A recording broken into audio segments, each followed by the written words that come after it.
C'est toujours difficile à dire. Je pense que ça a appris à agir sur le temps. En tout cas, peut-être plus grande visibilité sur Paris. Cette exposition, évidemment, qui nous permet d'être là aujourd'hui.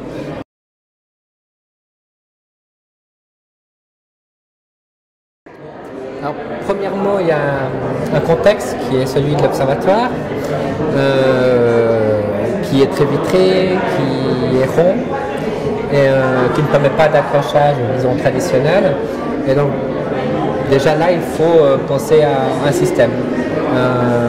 J'ai associé la volonté d'être dans le centre de l'espace à différents travaux que j'ai déjà réalisés en sculpture, qui sont des systèmes de grilles. Et je suis parti de ce premier élément-là pour construire la structure. Après, le dessin des structures, en fait, vient d'une série que j'avais réalisée à l'époque pour le MAMCO, à partir de tableaux de Malevich que j'utilise régulièrement, que j'ai regéométrisé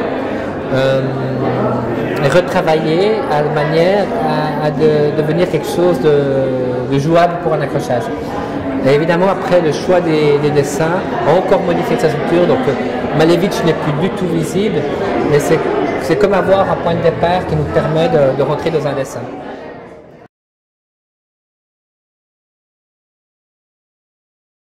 J'ai choisi ce titre pour deux raisons.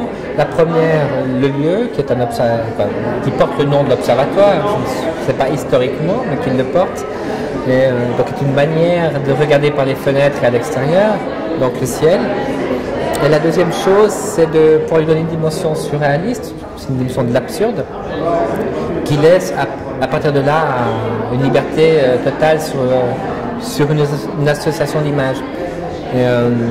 Donc c'est ça qui a orienté autant le paysage que finalement une sélection, je dirais qu'elle est spontanée, mais à partir du principe qu'il y a des jeux de paysage, un travail renvoie à un autre travail, renvoie à un autre travail, et ainsi de suite.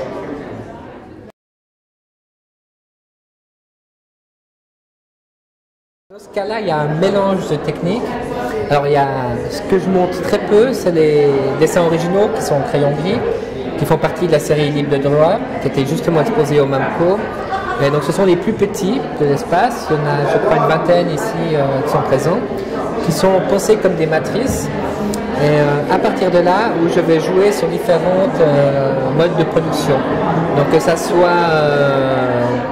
impression numérique, que ça soit sérigraphie, offset, plusieurs versions, et aussi donc le transfert, qui est une technique très artisanale, qu'on peut retrouver autant dans des pièces accrochées que dans le papier peint du couloir, que j'utilise régulièrement parce qu'elle permet de s'adapter autant à un espace, à un format, qu'à une rapidité de production.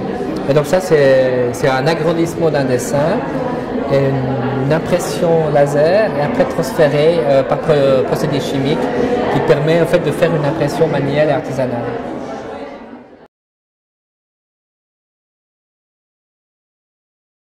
Donc, là, on a deux petits travaux.